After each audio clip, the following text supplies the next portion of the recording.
Entonces, hermanos, estamos comenzando a estudiar la primera carta a los tesalonicenses. Hoy les invito a que busquen su Biblia ahí, el capítulo 1, y vamos a ver del versículo 2 al versículo 10. O sea, vamos a ver el resto del capítulo 1. Entonces, busque allí su Biblia. Primera carta a los tesalonicenses, capítulo 1, del verso 2 al 10.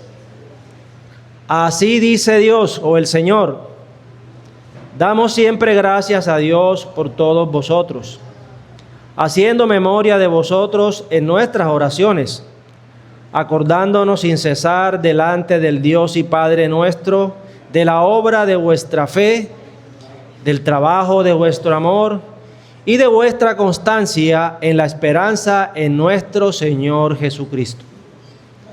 Porque conocemos, hermanos amados de Dios, vuestra elección, pues nuestro evangelio no llegó a vosotros en palabras solamente, sino también en poder, en el Espíritu Santo y en plena certidumbre, como bien sabéis cuáles fuimos entre vosotros por amor de vosotros. Y vosotros vinisteis a ser imitadores de nosotros y del Señor, recibiendo la palabra en medio de gran tribulación, con gozo del Espíritu Santo. De tal manera que habéis sido ejemplo a todos los de Macedonia y de Acaya que han creído. Porque partiendo de vosotros ha sido divulgada la palabra del Señor, no solo en Macedonia y Acaya, sino que también en todo lugar vuestra fe en Dios se ha extendido, de modo que nosotros no tenemos necesidad de hablar nada, porque ellos mismos cuentan de nosotros la manera en que nos recibisteis y cómo os convertisteis de los ídolos a Dios, para servir al Dios vivo y verdadero, y esperar de los cielos a su Hijo, al cual resucitó de los muertos, a Jesús, quien nos libra de la ira venidera. Amén. Vamos a orar nuevamente. Dios eterno, Dios de misericordia, a ti recurrimos en este tiempo, Señor, para que seas tú iluminando nuestro entendimiento y permitiéndonos, Señor, asirnos de tu palabra, agarrarnos de ella, Señor, con fe, convencidos como estuvieron convencidos los tesalonicenses. Que sea tu Santo Espíritu obrando con ese mismo poder que obró en Tesalónica. Que sea tu Espíritu Santo trayendo vida en este tiempo, Señor, pero también dándonos esperanza, consuelo, y aún también redarguyéndonos, mostrándonos nuestros errores, nuestros fracasos en nuestra vida cristiana, pero finalmente alentándonos a seguir cerca de Jesucristo, nuestro Salvador. Ayúdame a mí, Señor, tú sabes que soy hombre débil. Señor, quita de mi corazón toda jactancia, todo orgullo, Señor. Señor, que si estoy predicando es porque tú me sostienes, Señor. Hazlo en este día, Señor, con el poder de tu Espíritu, Padre. Y que tu palabra sea enseñada, Señor, con verdad, transformando nuestras vidas. Me dispongo en tus manos, Señor, para que tú lo hagas. Y todo esto te lo pedimos en el nombre de Jesús. Amén. Bueno, mis amados, como les dije, teníamos una presentación, pero no se pudo hoy, así que queda para el domingo que viene. El domingo pasado, en el sermón de apertura, estuvimos aprendiendo que la carta inicia con un saludo y que la intención de Pablo, Silvano y Timoteo en ese saludo era que los tesalonicenses comprendieran que ellos lo reconocían como la iglesia que está en unión con Dios Padre y con el Señor Jesucristo, y que deseaban para ellos la gracia y la paz que proceden de Dios Padre y del Señor Jesucristo. Y nosotros aprendimos entonces, a través de ese saludo, que la iglesia es la comunidad que existe en unión con Dios, es decir, Dios Padre y Dios Hijo. Y la iglesia necesita de la gracia y la paz que proceden de Él, o sea, de Dios. Eso fue lo que aprendimos. Hermanos, y no debemos olvidar eso. No podemos olvidar eso. Nuestra identidad como iglesia depende o nos es dada porque estamos unidos al Padre y a nuestro Señor Jesucristo. Y esto lo obtenemos por medio de la fe. Pero tampoco debemos olvidar que al ser una iglesia, y poder vivir como tal, necesitamos constantemente la gracia y la paz que proceden de ellos, de Dios Padre y del Señor Jesucristo. Nuestra identidad está dada por nuestra unión a Dios el Padre y al Señor Jesucristo. Estamos unidos a Él. Y eso nos hace una iglesia. Y para existir como iglesia, dando el fruto que la iglesia debe dar, necesitamos ¿qué? La gracia y la paz que proceden de Dios. Ahora, estoy yo como incómodo aquí un momentico. Ahora sí. Ahora, en el día de hoy, en la porción que acabamos de leer, veremos cómo luce o cómo se ve una iglesia que está unida a Dios y que vive bajo su gracia y su paz. ¿Ok? El tema de nuestro pasaje, oiga bien, el tema de nuestro pasaje es la acción de gracias de Pablo por los tesalonicenses. Quiero enseñarle siempre eso para que usted se ubique en un sermón. ¿Cuál es el tema de nuestro pasaje? La acción de gracias de Pablo por los tesalonicenses. Y al observar el flujo de la carta, podemos decir que la acción de gracias de Pablo, mire la Biblia, vaya mirando los versículos, la acción de gracias de Pablo se da por la obra de su fe, por el trabajo de su amor y su constancia en la esperanza en el Señor Jesucristo. Vemos que la acción de gracias se da porque Dios los escogió. No tomen apuntes todavía, estoy ubicándolo. Vemos que la acción de gracias se da porque han divulgado la palabra y su fe se ha extendido por todos los lugares. La acción de gracias se da porque se convirtieron de los ídolos. Ese es el tema de la carta en esta porción. Pero debemos preguntarnos cuál era la intención de Pablo con este saludo. Una cosa es el tema y otra cosa es la intención. Y a nosotros, ¿qué nos interesa? La intención del autor bíblico. Eso es lo que nos interesa a nosotros. Entonces, ¿cuál era la intención de Pablo con este saludo? ¿Qué debían entender los tesalonicenses con esa acción de gracias? ¿Y qué debemos nosotros hoy, como iglesia, qué debe entender hoy la iglesia sublime gracia de ese saludo? Ese es el punto central que debemos ver nosotros en todos los textos bíblicos.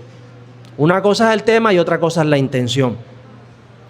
Al respecto, decimos que el apóstol Pablo quería que los tesalonicenses entendieran que su acción de gracias constante a Dios por ellos se fundamentaba, oiga bien, en lo que él estaba viendo en ellos.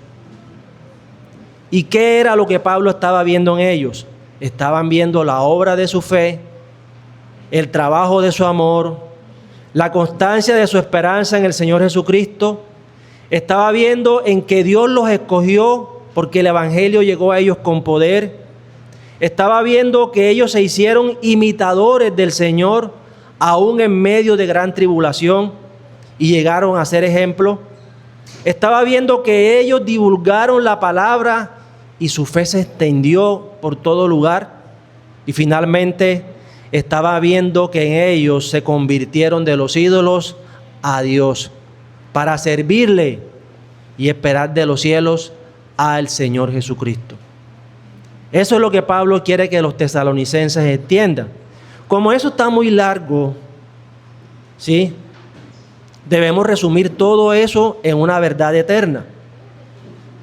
¿Ok? Y la verdad eterna que tenemos en este pasaje, esto sí, tome nota de eso, es que Dios obra de manera eficaz en los creyentes por medio del Evangelio, produciendo evidencias visibles de la fe, de perseverancia, de conversión y de esperanza. Te la repito. ¿Qué nos va a enseñar este pasaje? ¿Cuál es la verdad que Dios quiere que nosotros como su pueblo entendamos hoy?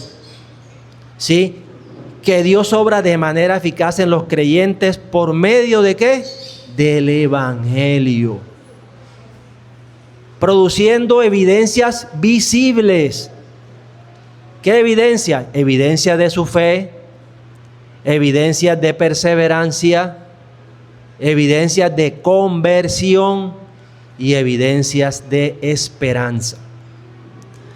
Queridos hermanos y amigos, necesitamos arraigar esta verdad en nuestro corazón. Cuando Dios obra por medio del Evangelio, se producen evidencias visibles. Aprenda eso hoy.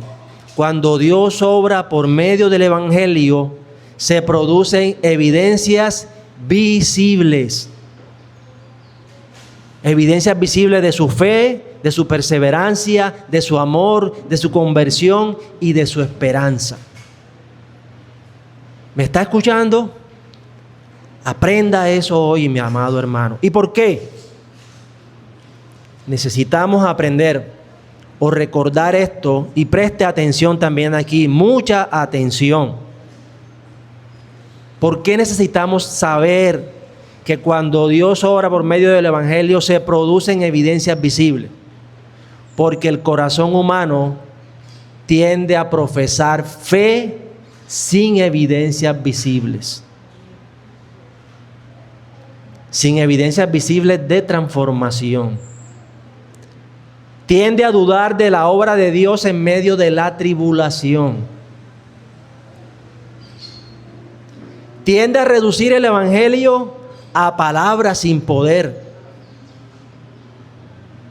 Y todo esto porque olvida que la verdadera obra de Dios produce conversión real, cambio, una nueva vida, una nueva criatura. Cuando el Evangelio obra en nosotros, fuimos hechos nueva creación.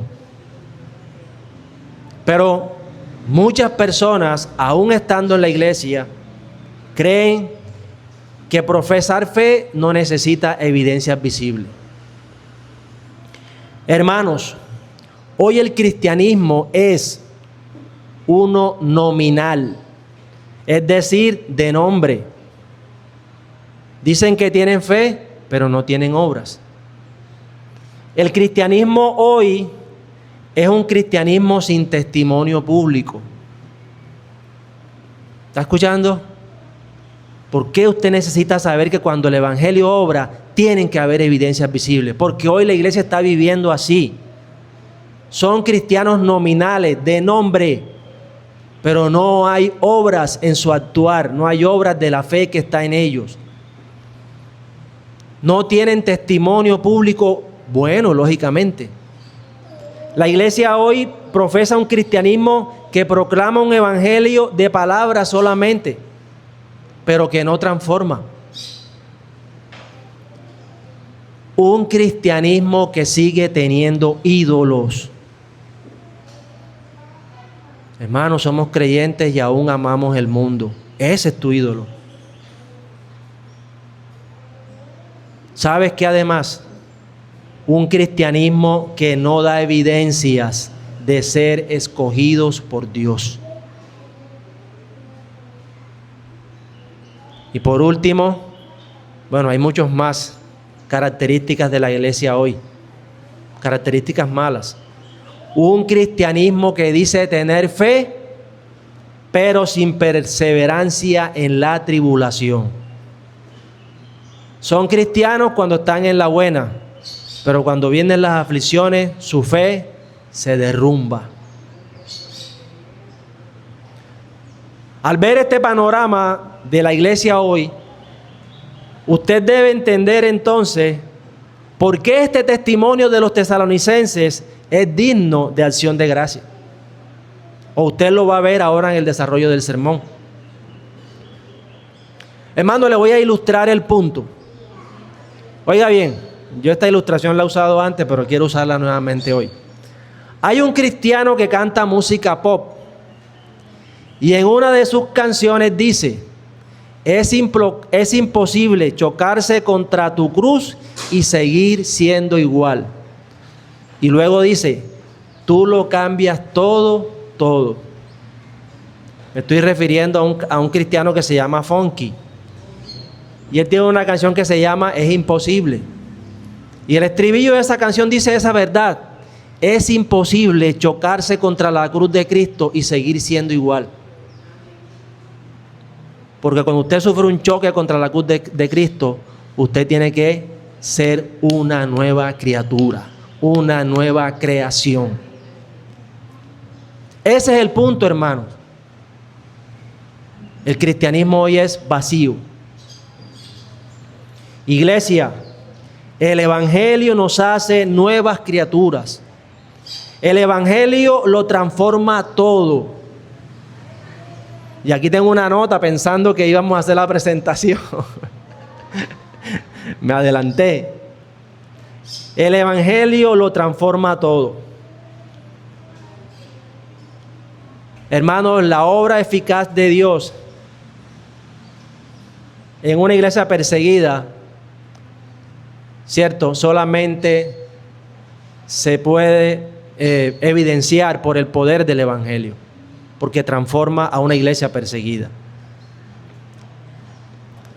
Por todo lo anterior, mis amados hermanos, el sermón de hoy lo he titulado: una iglesia transformada por el evangelio siempre tiene fruto. Y de paso le voy a proponer a mis hermanos que ese sea el estribillo de la serie: una iglesia transformada por el evangelio. Que todo lo que prediquemos en Tesalonicenses vaya encabezado con ese estribillo: una iglesia transformada por el evangelio. Y hoy, ¿qué vamos a ver? Tiene fruto. Porque entre otras cosas, el consenso reformado dice que ese es el tema de esa carta: la obra de Dios en una iglesia perseguida. Ese es el consenso de los teólogos reformados que hay. Entonces, sin más preámbulos, hermanos, nuestro pasaje lo vamos a desarrollar en 6 puntos. Vamos a ir viéndolo y usted los vaya anotando. ¿Ok? ¿Cómo se titula el sermón? Una iglesia transformada por el evangelio. ¿Qué pasa? Siempre tiene fruto. Siempre tiene fruto. Y nuestro primer punto lo he titulado: por eso es digna de acción de gracias. Vayamos al versículo 2. Vamos al versículo 2, Caro. Verso 2. Dice: damos siempre gracias a Dios por todos vosotros, haciendo memoria de vosotros en nuestras oraciones. Este punto, ¿cómo se titula? Por eso es digna de acción de gracia. Una iglesia transformada por el evangelio siempre tiene ¿qué? Fruto. Seguido, por eso es digna de acción de gracias. Antes de este versículo, Pablo había saludado a la iglesia y la había llamado ¿qué? La iglesia en Dios Padre y en el Señor Jesucristo. Es decir, no es cualquier grupo de personas, es una iglesia que pertenece ¿a quién? A Dios. ¿Ok? Ahora, en este versículo, el apóstol Pablo quiere que sepamos algo muy importante. Que cuando él piensa en ellos, en los tesalonicenses, no se queja, no lo regaña primero, sino que da gracias a Dios por ellos. Qué hermoso, hermanos. ¿Y por qué da gracias? Porque ve fruto. Ve fruto. Por lo anterior, Pablo ahora nos enseña que cuando Dios transforma a una iglesia por medio del evangelio, mis amados, eso se nota. Y cuando se nota, produce gratitud. ¿En quiénes? En quienes los están viendo. Pablo no dice, gracias a ustedes, sino gracias a Dios. Damos siempre gracias a Dios por todos vosotros. ¿Y por qué? Porque Él entiende que el fruto no nació solo del esfuerzo humano, sino de la obra poderosa de Dios. Su gracia actuando en esta iglesia. Su paz llegando a esta iglesia. Como dice Filipenses 1:6, hermano, el que comenzó en vosotros la buena obra, la perfeccionará. Entonces aquí aprendemos algo simple, pero profundo enseguida. Cuando Dios obra eficazmente en una iglesia, el fruto visible es motivo de acción de gracias. ¿Por cuántos de nosotros usted está dando acción de gracias a Dios? ¿Usted da gracias a Dios por la vida de la hermana Esther? ¿Usted da gracias a Dios por la vida de la hermana Mafaida? ¿Usted está dando gracias a Dios por sus hermanos? ¿Sí estamos orando por nuestros hermanos? Ese es un punto que debemos tener en cuenta. Segundo, una iglesia transformada por el evangelio, número 2, siempre tiene fruto. ¿Qué fruto? Fruto de fe, amor y esperanza en el Señor Jesucristo. Versículo 2. Versículo 2. ¿Qué dice el versículo 2? Versículo 2 decía, damos siempre gracias a Dios por ustedes. ¿Y qué dice el 3? Acordándonos sin cesar, versículo 3. Acordándonos sin cesar delante del Dios y Padre nuestro, de la obra de vuestra fe, del trabajo de vuestro amor y de vuestra constancia en la esperanza en nuestro Señor Jesucristo. Pablo dijo en el versículo anterior que siempre daba gracias a Dios por ellos, y ahora explica por qué da gracias. No es una gratitud vacía. Él recuerda algo específico. Él dice la obra de su fe, el trabajo de su amor y la constancia de su esperanza.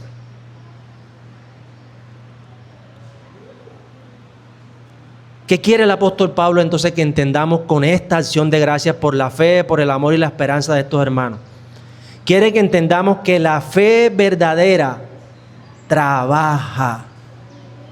Oyó, mi hermano, la fe verdadera trabaja. Y no estoy hablando de su trabajo secular, aunque eso hace parte también de su trabajo de fe. Primariamente, la fe trabaja ¿en qué? Para el reino de Dios. Y lo hace primero en su familia. ¿Sí? Yo debo mostrar mi fe en mi familia. Yo, por ejemplo, como hombre, debo mostrar mi fe como papá, como esposo, ¿verdad? Debo expresarle la fe que tengo, debo expresarla a mis hijos, a mi esposa, cada día. Segundo, debo expresar mi fe ¿dónde? El trabajo de mi fe, ¿a dónde lo debo expresar? En la iglesia. Yo debo servir en mi iglesia. La fe verdadera trabaja. No viene aquí cada domingo solamente a sentarse y escuchar el sermón. La fe verdadera dice, hermano, yo quiero participar. ¿En qué puedo ayudar? ¿Sí? Entonces la fe verdadera. Y ahora hablando de su trabajo secular, le voy a dar un solo ejemplo. Su fe dice lo siguiente. En el trabajo que usted se desempeñe, su fe dice lo siguiente: voy a ser el mejor trabajador de la empresa, porque yo lo estoy haciendo para el Señor, no para los hombres. Porque del Señor espero que recompensa, no de los hombres. Entonces no puede haber un cristiano que tiene una fe verdadera a raíz del poder del evangelio que actúa en él y ser un mal trabajador. Porque su fe no está trabajando. Tiene que ser el mejor trabajador. Ahora, entonces Pablo quiere que entendamos que la fe verdadera trabaja. No es solo decir yo creo. La fe produce obra. Ahora, el amor verdadero también trabaja. El trabajo de su amor, dice Pablo. Hermanos, amar cansa. Cuesta. Requiere esfuerzo. Por eso primero a los Corintios los dice: el amor es sufrido, no es jactancioso, no busca lo suyo, no se irrita. El amor cansa, hermano. Pero porque el amor cansa, Cristo nos ha dotado de ¿qué fe? De fe y de gracia. Para que el amor verdadero también trabaje. Y dice Pablo, y la esperanza verdadera no es un deseo débil, sino una constancia firme en el Señor Jesucristo. Ahora que ustedes están participando, porque yo por cuestiones laborales no estoy participando del estudio de los martes, creo que usted ya debe estar encaminándose a esa esperanza en Jesús. Hermano, podemos tener los 10,000 problemas habidos y por haber, pero nuestro final ya está determinado por Dios. Yo soy su hijo y estaré en su reino. Pase lo que me pase en esta tierra, tenga los problemas que tenga, me enferme como me enferme, me quiebre económicamente, ya mi final está determinado. Esa es mi esperanza. Cristo ya me hizo parte de su familia. Cristo ya me incluyó en la nueva creación. No se ha consumado. Se consumará cuando Él venga por segunda vez. Pero esa esperanza que tenemos en Cristo, nadie nos la puede quitar, hermano. Y hermanos, y aquí vemos el Evangelio. Vemos que el Evangelio no produce solo emociones. Produce acciones que visibles. Mi fe tiene que trabajar, mi amor tiene que trabajar. Y mi esperanza en Cristo también debe dar fruto. Santiago 2 dice, Santiago 2:17, la fe si no tiene obras, ¿es qué? Es muerta. Es muerta. Entonces, ¿qué aprendemos aquí? Cuando el Evangelio transforma a una iglesia, a una persona, eficazmente produce frutos visibles que se manifiestan en fe activa, amor sacrificial y esperanza perseverante en Cristo. ¿Ok? Cuando el Evangelio transforma a una persona, ¿qué produce en esa persona? Produce frutos visibles. ¿Qué frutos visibles? Fe activa, amor sacrificial y esperanza perseverante en Cristo. Ayer precisamente hablábamos del amor. Jesús dice, si me amas, ¿qué? Guardas mis mandamientos. Nosotros guardamos los mandamientos de Dios o nos esforzamos por guardarlos, por hacer la voluntad de Dios. ¿Por qué? Por amor a Cristo, a ese que lo dio todo por mí. Dio su vida por mí. Enfrentó la cruz y enfrentó la ira de su propio Padre por causa mía. Y cuando yo amo a Cristo, entonces yo trato de obedecer sus mandamientos. No de manera perfecta, pero sí de manera sincera. Me esfuerzo en la gracia del Señor. Entonces, aquí tenemos esa verdad en nuestro segundo punto. ¿Sí? Cuando el Evangelio obra en una persona, produce frutos visibles que se manifiestan en fe activa, amor sacrificial y esperanza perseverante en Cristo. Llegamos a nuestro tercer punto. Una iglesia transformada por el Evangelio, oiga bien lo que dice el tercer punto, una iglesia transformada por el Evangelio siempre tiene fruto, corroborando su elección y el poder del Evangelio. Una iglesia transformada por el Evangelio siempre tiene fruto. Y como tiene fruto, ¿qué está haciendo? Está corroborando su elección y el poder del Evangelio. Mire el versículo 4 y 5, mire su Biblia.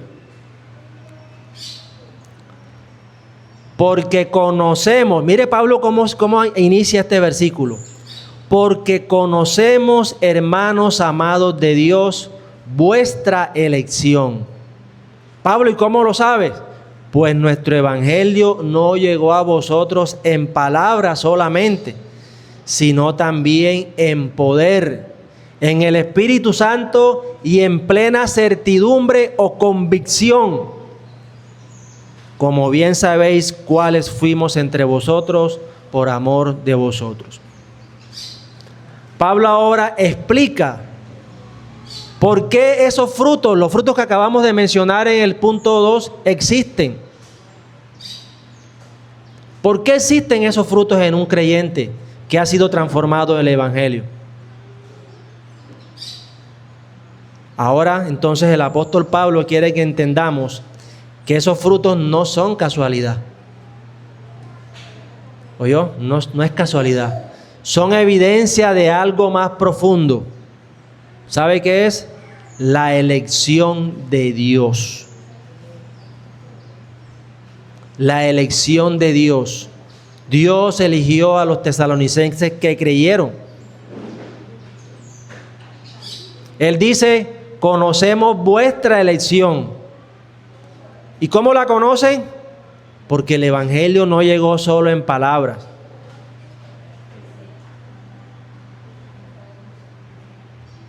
Muchos escuchan la palabra de Dios, ¿verdad?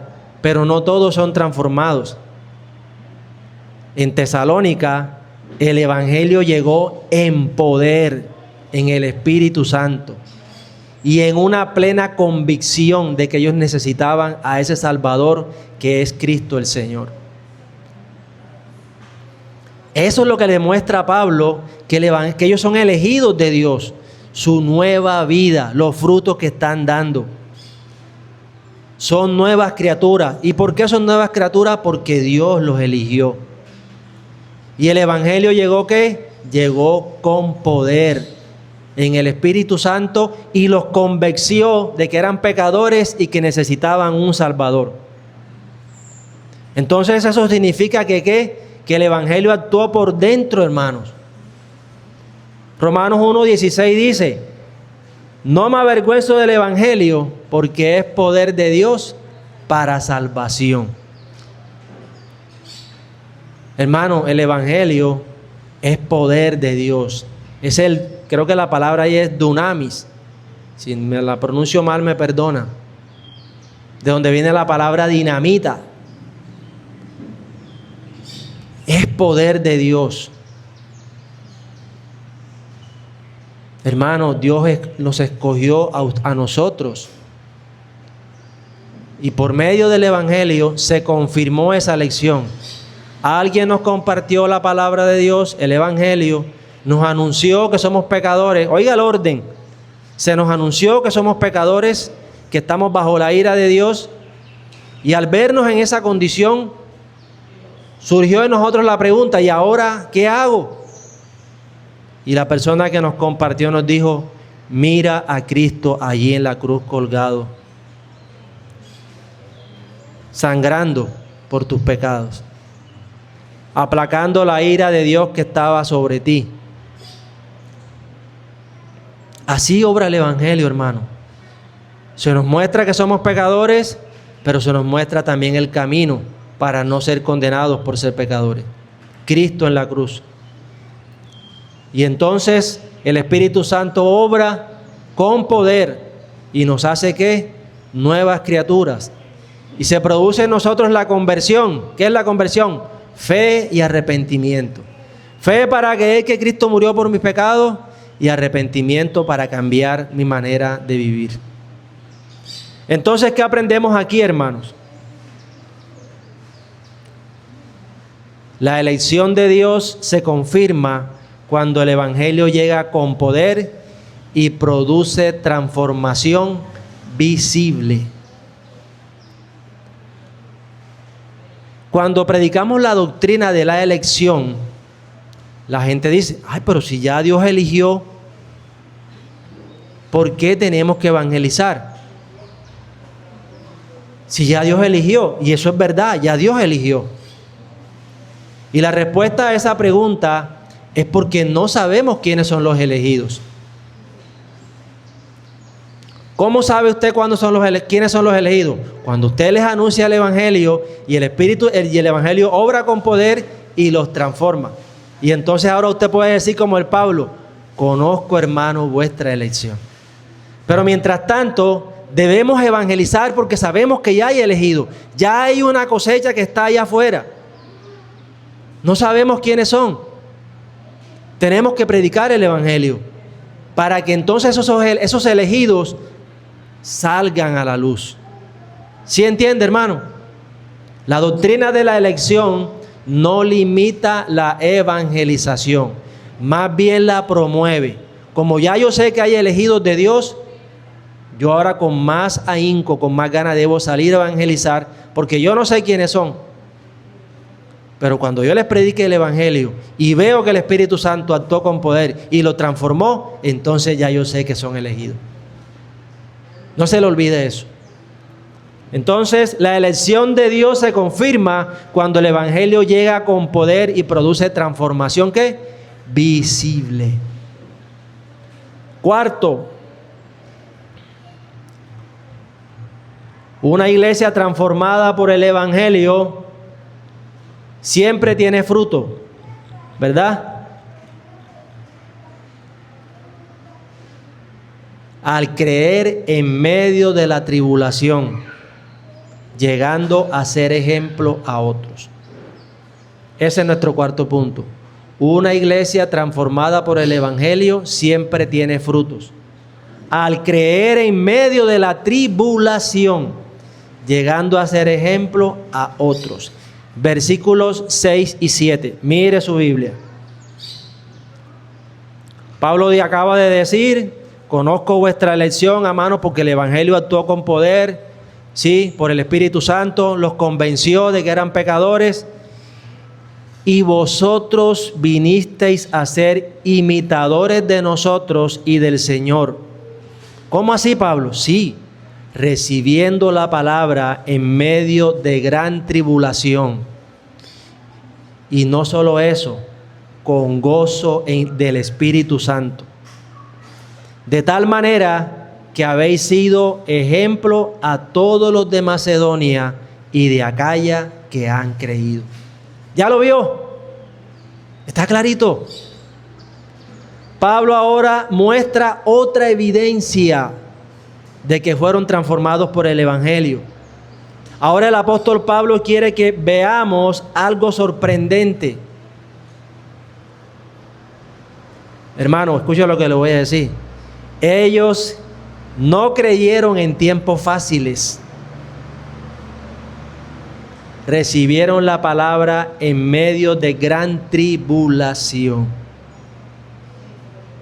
Eso hace una diferencia grande. Es como si usted fuera ahora a Montería y llegara a una casa que tiene el agua hasta aquí, hasta el cuello, y usted les predicara el Evangelio a esa familia y creyeran en Cristo en ese momento. Y en medio de esa gran tribulación alguien les dice, oye, ven acá, vamos a meter unos papeles en tal parte para que te den un subsidio. No, pero es que ya yo los metí en la alcaldía. No, pero también mételos en la gobernación. Pero no es doble. Sí es doble, pero no le pares bola a eso. ¿Qué le va a decir esa persona que acaba de creer en el evangelio? Va a mostrar su fe enseguida y le va a decir, no, ya yo me metí mis papeles en la alcaldía. No puedo tener doble subsidio. ¿Sí ves el ejemplo, hermano? Ellos creyeron, no en tiempos fáciles, sino en medio de gran tribulación. Y no solo soportaron, sino que lo hicieron ¿qué? Con gozo del Espíritu Santo. Hermano, esto es hermoso. Y esto es confrontador. Esto es confrontador porque a veces a la menor tribulación nuestra fe decae. Hermanos, y tenemos algo arraigado aquí, que creemos que cuando estamos en tribulación tenemos el derecho de no obedecer a Dios.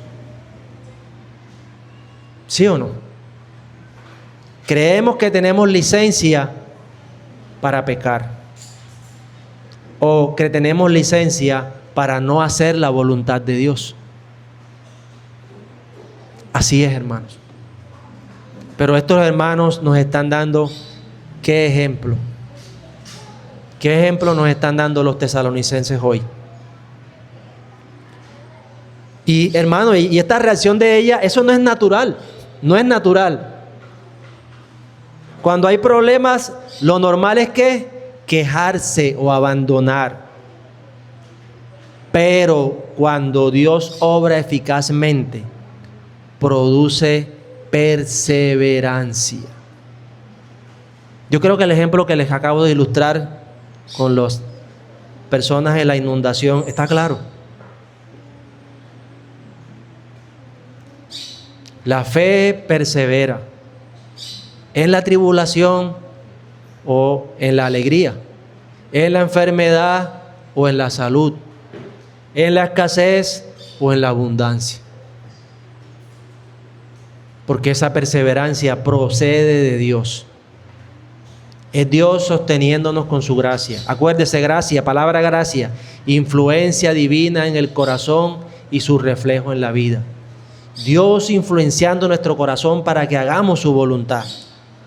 La palabra gracia no solamente es favor inmerecido, regalo, no, también es eso, influencia divina en el corazón que se refleja en nuestra manera de vivir. Santiago 1:2 dice: tened por sumo gozo cuando os halléis en diversas pruebas. Y si usted sigue leyendo, va a encontrar allí la razón. Y hermano, y una persona que vive así, perseverando, como se encuentre, abundancia, escasez, salud, enfermedad, llegan a ser imitadores del Señor y ejemplo para otros. O Jesús perseveró en medio de la aflicción. Claro, Él no se bajó de la cruz. Si se hubiera bajado de la cruz, nosotros no estuviéramos aquí hoy. Estuviéramos en el mundo. Llegaron a ser imitadores de nosotros, dice Pablo, y del Señor.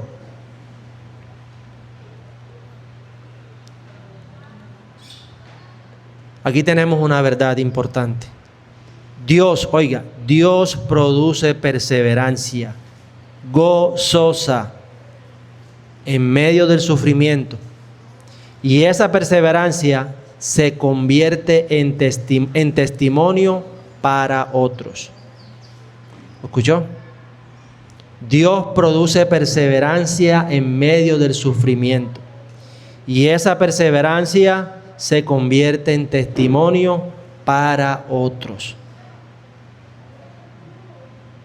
Hermano, esto es maravilloso, lo que Dios hace con personas débiles como nosotros, con personas frágiles como nosotros. Él lo hace.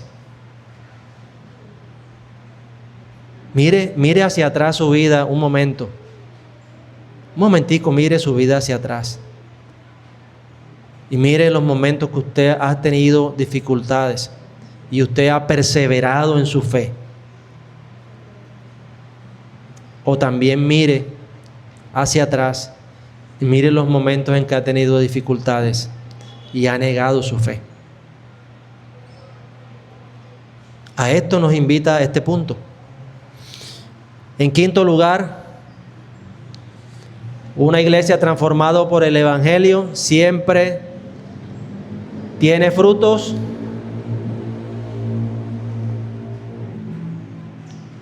Una iglesia transformada por el Evangelio siempre tiene fruto. Y en quinto lugar, frutos en su testimonio. Una iglesia transformada por el Evangelio siempre tiene frutos. Frutos en su testimonio. Versículos 8 y 9a. ¿Escuchó? Versículos 8 y 9a. Lea su Biblia. Pablo dijo, ¿cierto?, que ellos vinieron a ser imitadores de ellos y del Señor Jesucristo, recibiendo la palabra en medio de gran tribulación, de tal manera que habéis sido ejemplo a todos los de Macedonia y Acaya que han creído, porque, ahí viene una razón que explica lo anterior, porque partiendo de vosotros ha sido divulgada la palabra del Señor, no solo en Macedonia y Acaya, sino que también en todo lugar vuestra fe en Dios se ha extendido. De modo que nosotros no tenemos necesidad de hablar nada, porque ellos mismos cuentan de nosotros la manera en que nos recibisteis. Mis amados, Pablo ahora muestra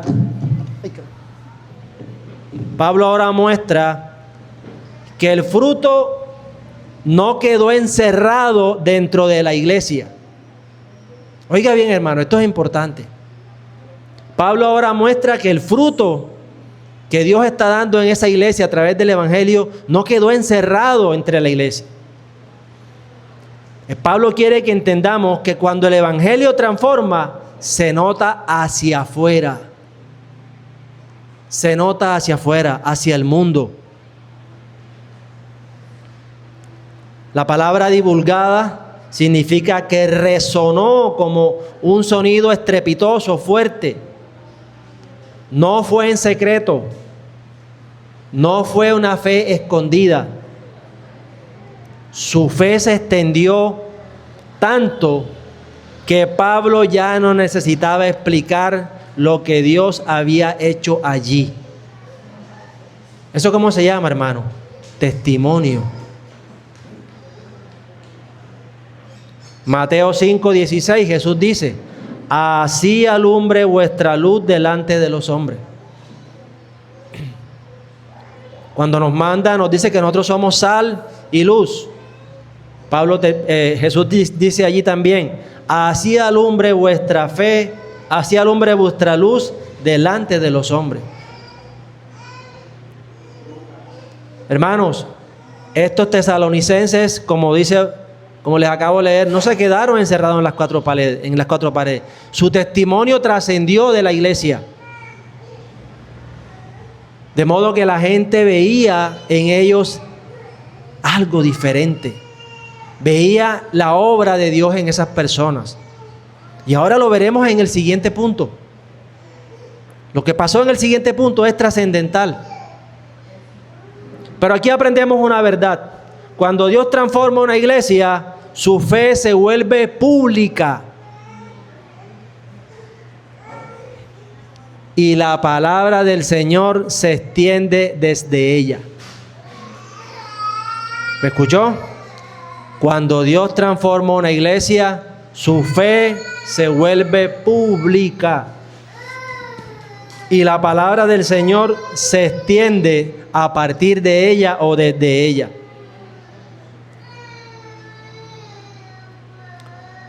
Por último, hermanos,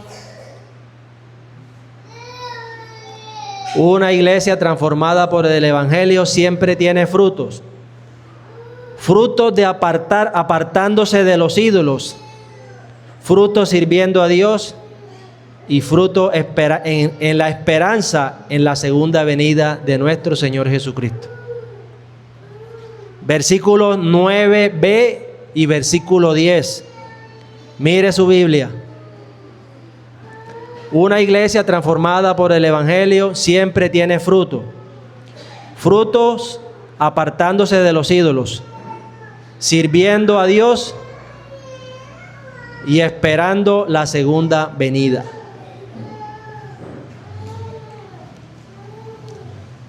Versículo 9b, mire cómo dice. Le leo el 9a para que usted no se me pierda ya.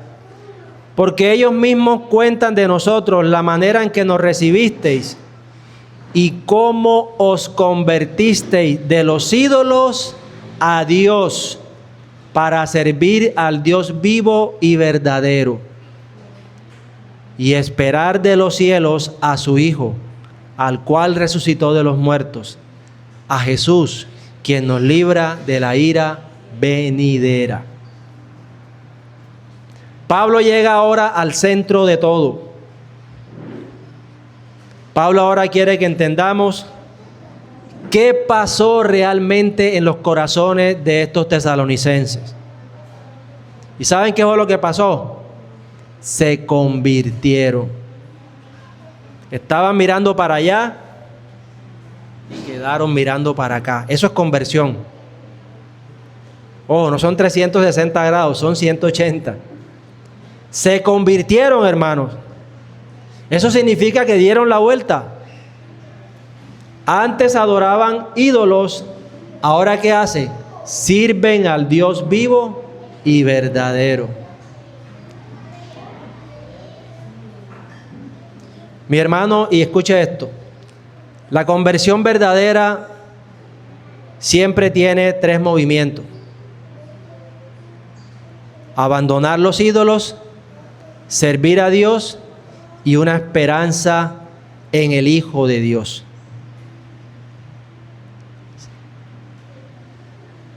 ¿Oyó? Si usted nació de nuevo, en usted debe estar esos 3 elementos: abandono de los ídolos, ahora sirve a Dios y tiene una esperanza que en la segunda venida de nuestro Señor Jesucristo. Y en la segunda venida no de cualquier hijo, sino de Jesús, el que resucitó y el que nos libra de la ira venidera. Mis amados, y aquí vemos el Evangelio completo. Vemos pecado, vemos salvación, vemos servicio, vemos esperanza futura y vemos liberación del juicio venidero. Ese es el Evangelio completo, hermano. Liberación de nuestros pecados, salvación. Ahora servimos a Dios. Ahora tenemos una esperanza futura. ¿Quién? En Cristo. ¿Y por qué en Cristo? Porque Él nos libra del juicio venidero. Hermano, si en usted todavía hay ídolos, ¿qué es un ídolo? Aquello en que yo pongo mi confianza. Una manera de definirlo sería así: aquello en lo que yo pongo mi seguridad, aquello que me causa gozo, mayor gozo que Cristo. Hermano, y eso es fácil. Usted quiere saber si tienen ídolos. Bueno, ¿cómo se coloca usted cuando le falta algo de las cosas de este mundo? ¿Cómo nos colocamos? Tristes, amargados, sin esperanza, quejosos. Hermano, hay ídolos en nuestro corazón y debemos arrepentirnos.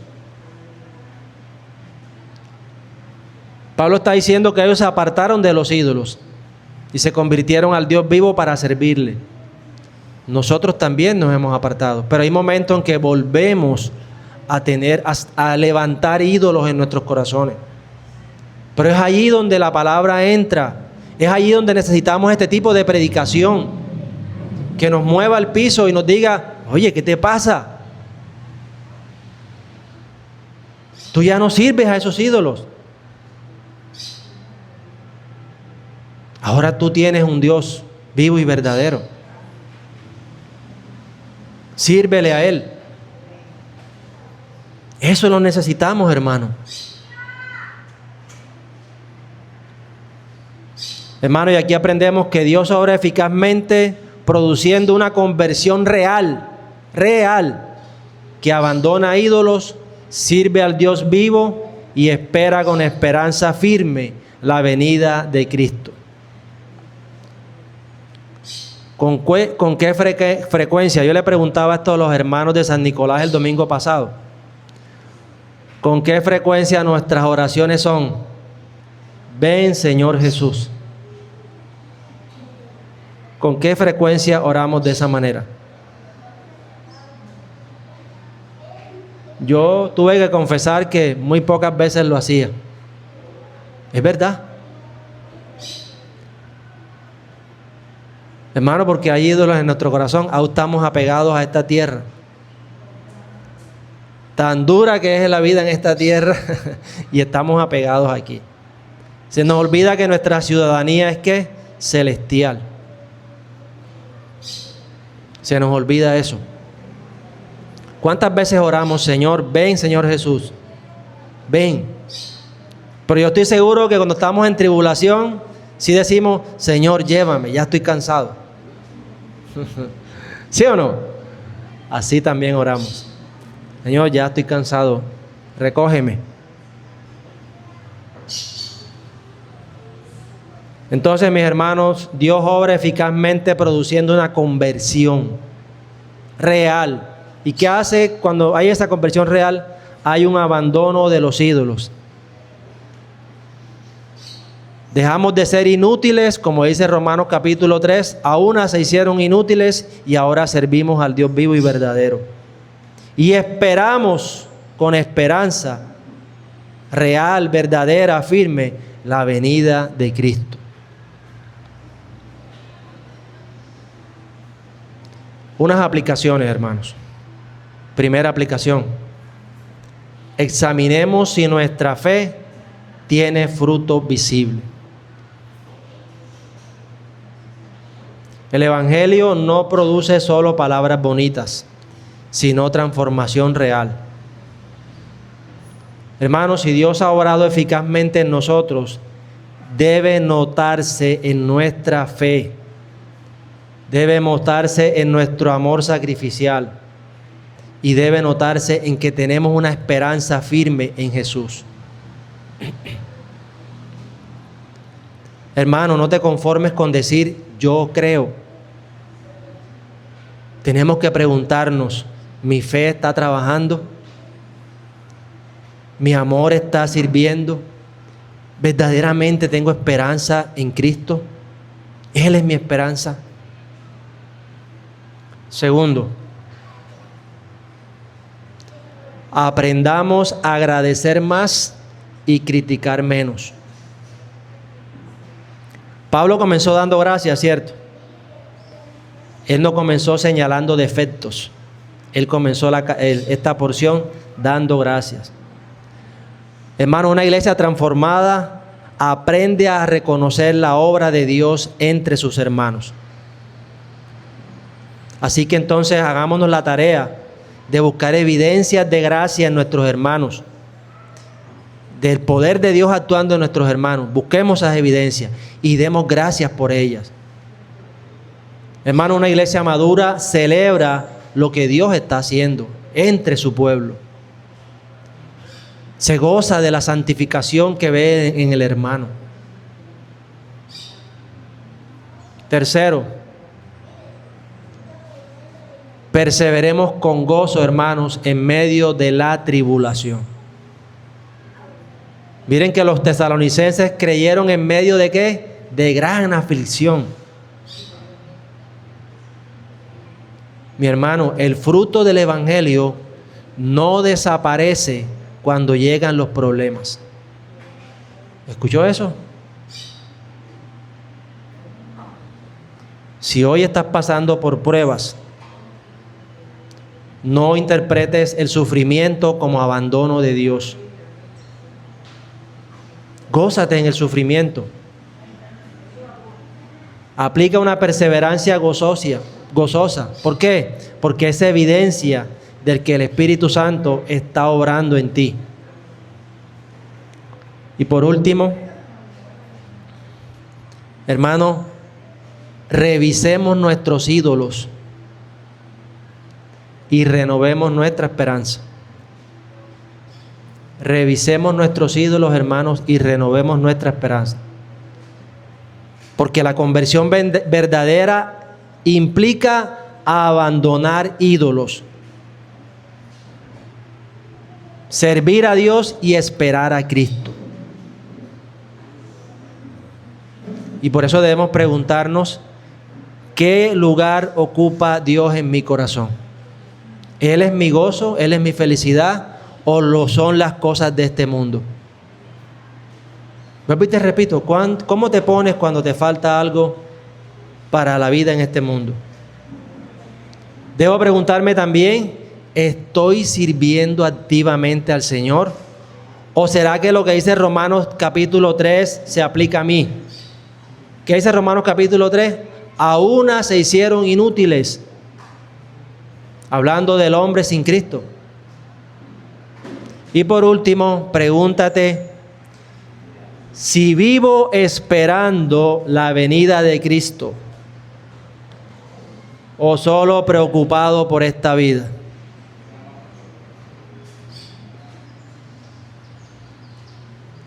Hermanos, que el Señor añada bendición con su palabra.